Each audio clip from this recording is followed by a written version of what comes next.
तब नंदी शिवजी के पास में आकर बैठ गया। एक लोटा जल आज नंदी ने देवाधिदेव महादेव के चरणार बिंदु को समर्पित किया, भगवान शिव के चरणों को समर्पित करा। शिवजी जान गए नंदी कुछ पूछना चाहता।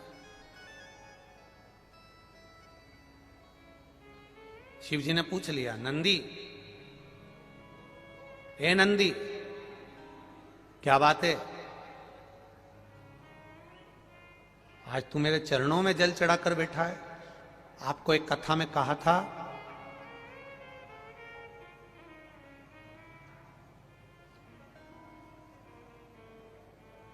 कभी ये शिवलिंग है, ये गोल जलाधारी है, ये सामने चरण है। करें दर्शन सबने। ये दो सामने जो चरण है, इसके बीच में सुख सुंदरी है। कभी कभी विशेष कोई अवसर आए,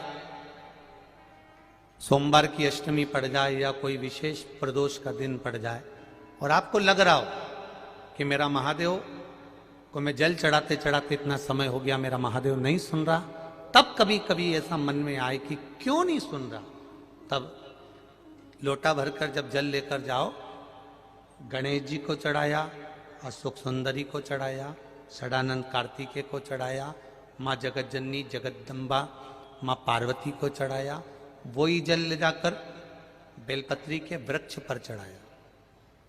शिव जी को अर्पण नहीं कर पाए। और सरल भाषा में समझ लो इसको,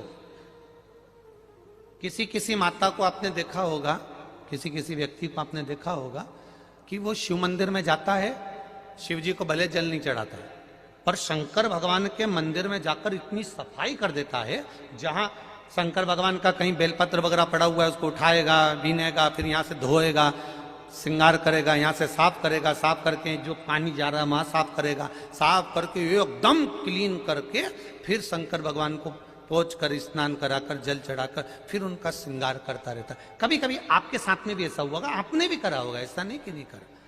कभी कभी सब दूर सफाई के बाद शिवलिंग की सफाई करना भूल गया या शंकर जी के शिवलिंग पर जल चढ़ाना भूल गया, जल चढ़ाकर आ गया। अब आ तो गया, पर चिंता देवाधिदेव महादेव को लग गई। मेरा था, भक्त था, उपास करता था, शिवरात्रि का व्रत करता था, पशुपति व्रत करता था, सोमवार सावन के करता था, 16 सोमवार करता था, पर आज इसको ना जाने क्या हो गया कि ये मेरे ऊपर जल ना चढ़ाकर सब दूर जल चढ़ाकर चले गया। देवाधिदेव माता पार्वती जी से कह देते हैं, सुन पार्वती, अगर कोई भूलवश भी मुझ पर जल चढ़ाना भूल जाए और तेरे हस्त कमल पर जल चढ़ा कर जाए, तो पार्वती जितना फल मैं प्रदान करूं उससे दुगना फल तुझे प्रदान करना है। यह शिव कह रहा है। और इसका प्रमाण कहां पर मिलता है? इसका प्रमाण मिलता है महाभारत में, इसका प्रमाण मिलता है श्रीमद् भागवत कथा में। भीम, दुर्योधन और जरासंध तीनों ने तप करा, तीनों बैठे हैं अलग अलग शंकर भगवान का भजन करने के लिए, और तीनों शिव जी का भजन कर रहे हैं, तीनों शंकर भगवान का गुणगान कर रहे हैं, तीनों शिव जी का तप कर रहे हैं। और तप करते करते करते करते करते करते भीम को लग गई भूख, चले गया भोजन करने। जैसे ही भोजन करने गया तो कुछ खाने का तो मिला नहीं, केले के पेड़ पे से केला लिया या छील छील के खाकर फेंक दिया, बैठ गया। इतने में देवाधिदेव महादेव प्रकट हो गए, और महादेव प्रकट होकर तुरंत मेरे शंकर भगवान ने प्रसन्न होकर प्रकट होकर दुर्योधन और जरासंध को देखा और दोनों से पूछा, तुम्हें क्या चाहिए मांगो। दुर्योधन और जरासंध ने कहा, हमको 100 हाथियों का बल दे दो। शंकर भगवान ने कहा, 100 हाथियों का बल? तथास्तु।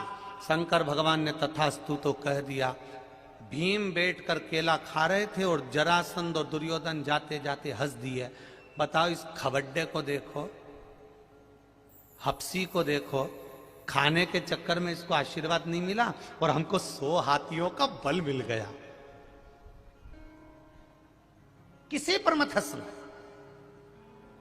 दुर्योधन और जरासंध भीम पर हंसे थे और दुर्योधन और जरासंध भीम पर हंस दिए। भीम का मुंह उतर गया, चेहरा उतर गया, केला छोड़ा, भीम तप करने चले गया।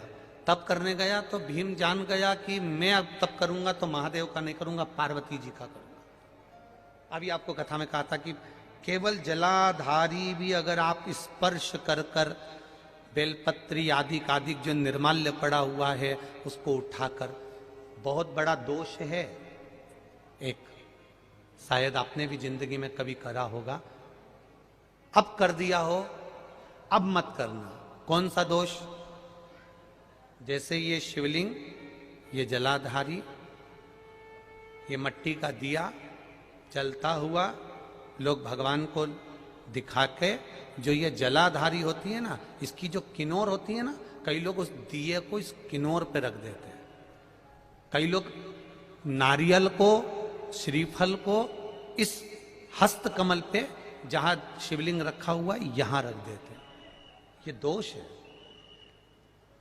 ये शिव महापुराण का दोष है। शिव पुराण कहती है अगर पशुपति व्रत कर रहे हो, आप कोई व्रत कर रहे हो, कोई कामना कर रहे हो, तुम्हारे पास में अगर श्रीफल, पशुपति व्रत करने के बाद 5वें दिन भी अगर तुम श्रीफल चढ़ा रहे हो तो वो श्रीफल ये जलाधारी पर नहीं रखना है। उस श्रीफल को भेंट के साथ में शंकर भगवान की जलाधारी शिवलिंग इसके ठीक सामने नीचे जमीन पर रखना है। उसका फल ये होता है कि तुमने जो पशुपति व्रत करा, शंकर भगवान ने उसको स्वीकार कर लिया और वर प्रदान कर दिया।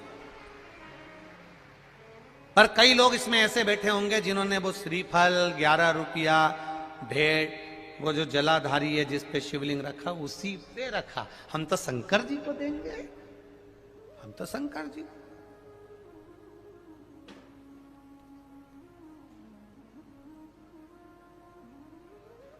कई लोगों की आदत रहती है, नहीं मैं तो कथा आगे बैठ के ही सुनूंगी, चाहे कुछ भी हो जाए।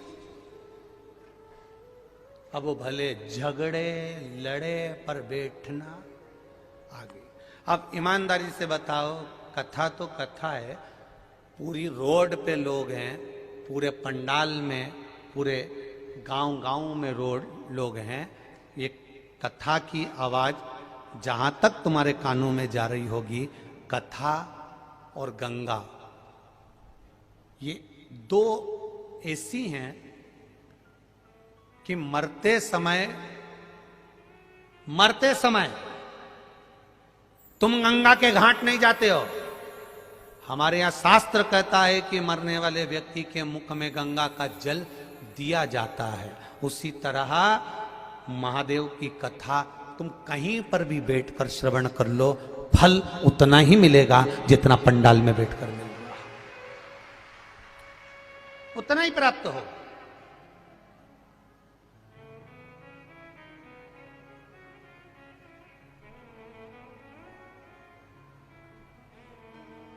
फल उतना ही प्राप्त होगा जितना आप पंडाल में बैठ के श्रवण कर रहे हो, चाहे आस्था चैनल पर बैठकर कथा श्रवण कर रहे हो, चाहे फेसबुक यूट्यूब पर कथा श्रवण कर रहे हो, फल उतना ही प्राप्त होगा।